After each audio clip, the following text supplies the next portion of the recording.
Yeah, I was going to.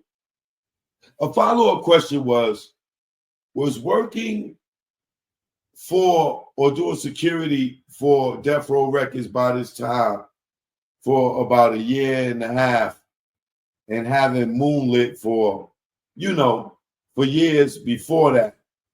Were fights common or uncommon? They were kind of common. Was it something that you would have been overly concerned about if you had heard that there was a fight?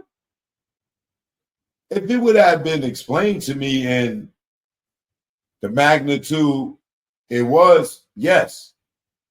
But just that, hey, they got into a fight with some guys at the MGM, no. So you're talking about the magnitude of who it was? Did you later come to learn that the person the fight was with was Orlando Anderson? Yes. And at that time, were you aware that Mr. Anderson was a member of the Southside Crips? Yes, sir. And would it have given you concern? Somebody who knew gangs from growing up in Compton, gangs from patrol, gangs from just working at death row, would it have been giving you some concern that there was an altercation with a significant member of a Southside Crips? Yes, sir. Now, when Buntry and Neckbone came out there, did you ever see their car? Yes, sir. Did you notice anything different about their car from when you last saw it? Yes, sir. What did you notice?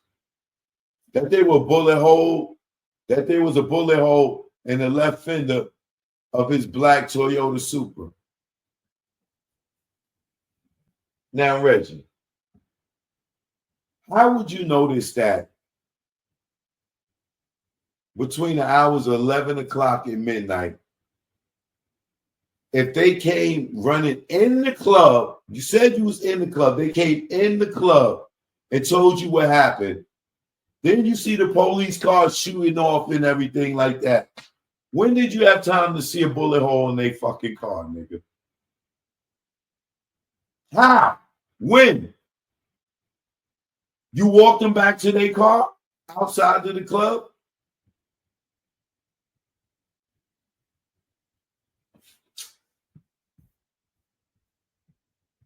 And prior to that incident, or prior to seeing it that night, had you ever noticed that bullet hole before? No, sir. And was it your your knowledge that it was common practice for guys from the neighborhood, gang members, to immediately fix bullet holes in their vehicles? You don't drive around with a car that has bullet holes in it. Mainly not so much for the embarrassment of having a gunshot, but because the police generally harass you a little more because generally they believe, and I believe when I was a police officer, someone had just recently been shot at and they carrying a gun to protect themselves because one, they either have issues with somebody, or two, maybe in fear of, I'd rather be judged than be carried. This dude said that on the grand jury stand. I'd rather be judged than to be carried. Okay, gangster.